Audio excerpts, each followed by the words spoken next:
नमस्ते। कभी सोचा है कि घर की टंकी में पानी कैसे चढ़ता है या फिर रिफाइनरी में तेल एक जगह से दूसरी जगह कैसे जाता है? इन सब के पीछे एक ही हीरो है, पंप। तो आज हम इन्हीं मशीनों की दुनिया में उतरेंगे और समझेंगे कि ये हमारी दुनिया को कैसे चलाते हैं। तो चलिए एक सवाल से शुरू करते हैं। एक वाटर ट्रीटमेंट प्लांट, एक बहुत बड़ी तेल रिफाइनरी और एक फायर फाइटिंग सिस्टम, इन तीनों में क्या एक चीज कॉमन हो सकती है? सोचने वाली बात है, क्योंकि ये तीनों तो बिल्कुल अलग अलग काम करते हैं।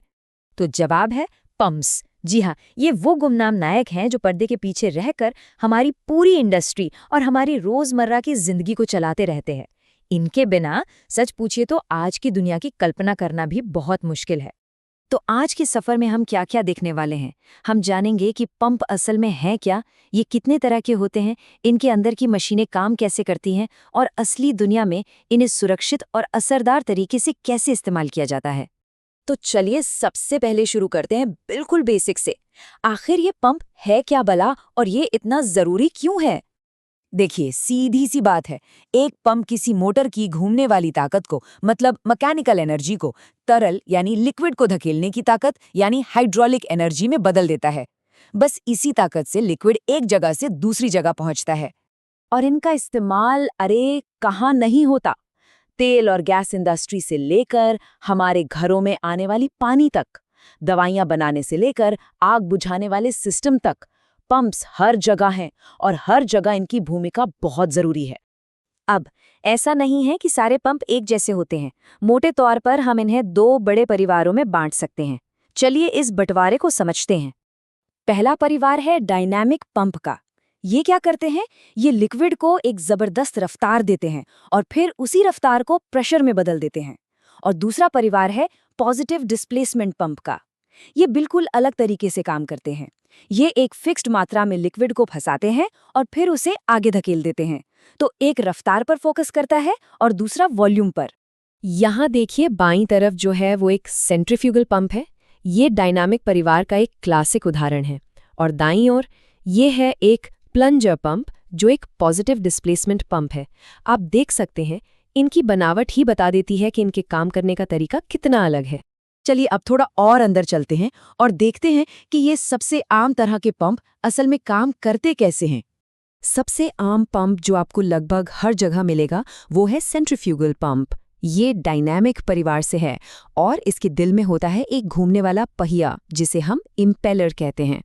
तो इसके जो मेन पार्ट्स हैं वो क्या हैं? देखिए, बीच में ये घूमने वाला इम्पेलर है। इसके चारों ओर ये जो घोंगे जैसा केस है उसे वॉल्यूट कहते हैं। और हाँ, एक इनलेट और एक आउटलेट पाइप जहां से लिक्विड आता है और जाता है। इसका सिद्धांत ना बड़ा आसान है। कभी गोल घूमने वाले झूले पर बैठे हैं, जैसे चीजें बाहर की तरफ फेंकती हैं, ठीक वैसे ही ये इम्पेलर तरल को तेजी से बाहर की तरफ फेंकता है, जिससे उसकी काइनेटिक एनर्जी, मतलब घूमने की एनर्जी, बढ़ जाती है। फिर ये जो वॉल्यूट केसिंग है वो इस तेज रफ्तार वाले लिक्विड को थोड़ा धीमा करता है और बस काइनेटिक एनर्जी प्रेशर एनर्जी में बदल जाती है। अच्छा, अब आते हैं दूसरे परिवार पर और यहाँ का एक बहुत जरूरी मेंबर है रेसिप्रोकेटिंग पंप। इसके नाम में ही इसका काम छुपा है। रेसिप्रोकेटिंग मतलब कुछ है जो आगे पीछे चलता है। इसका सिद्धांत तो बिल्कुल एक डॉक्टर वाली सिरिंज जैसा है। सोचिए, जैसे आप सिरिंज का प्लंजर पीछे खींचते हैं तो दवा अंदर आती है और जब उसे दबाते हैं तो दवा बाहर निकल जाती है। ये पंप भी ठीक यही करता है। एक चैम्बर को फैलाकर लिक्विड को अंदर खींचता है और फिर उसे सिकोड़कर बाहर धकेल देता है। इसी परिवार में रोटरी पंप भी आते हैं और हर एक का अपना एक खास काम है। जैसे कि गियर पंप, ये गाढ़े तेल जैसी चीज़ों के लिए बहुत बढ़िया हैं। फिर आते हैं स्क्रू पंप, जो एकदम स्मूथ, बिना झटके वाला फ्लो देते हैं। और लो पंप, ये तो आपको अक्सर फूड इंडस्ट्री में मिलेंगे, क्योंकि ये चीज़ों को बिना नुकसान पहुंचाए बहुत धीरे से हैंडल करते हैं। ठीक है, तो अब हम ये तो समझ गए कि पंप काम कैसे करते हैं। पर अगला बड़ा सवाल ये है कि किसी खास काम के लिए सही पंप चुने कैसे? यहीं पर एंट्री होती है पंप कर्व की। आप पंप परफॉर्मेंस कर्व को ना एक पंप का बायोडेटा या रेज्यूमे समझ लीजिए। ये एक ग्राफ है जो एक इंजीनियर को साफ साफ बता देता है कि ये पंप किसी सिस्टम में कैसा काम करेगा। इसके बिना सही चुनाव करना लगभग नामुमकिन है। तो इस कर्व में होती हैं 3 जरूरी लाइनें। पहली HQ कर्व, जो बताती है कि एक निश्चित फ्लो पर पंप कितना प्रेशर बना सकता है। दूसरी है एफिशिएंसी कर्व, मतलब पंप कितनी कुशलता से काम कर रहा है। और सबसे जरूरी चीज, बेस्ट एफिशिएंसी पॉइंट या BEP। ये वो स्वीट स्पॉट है जहां पंप सबसे कम बिजली खाते हुए सबसे अच्छा काम करता है। इस पॉइंट से भटकने का मतलब है एनर्जी की बर्बादी और पंप को नुकसान। तो चलिए अब थ्योरी से बाहर निकलते हैं और देखते हैं कि असली दुनिया में किसी इंडस्ट्री में पंप को कैसे चलाया और संभाला जाता है।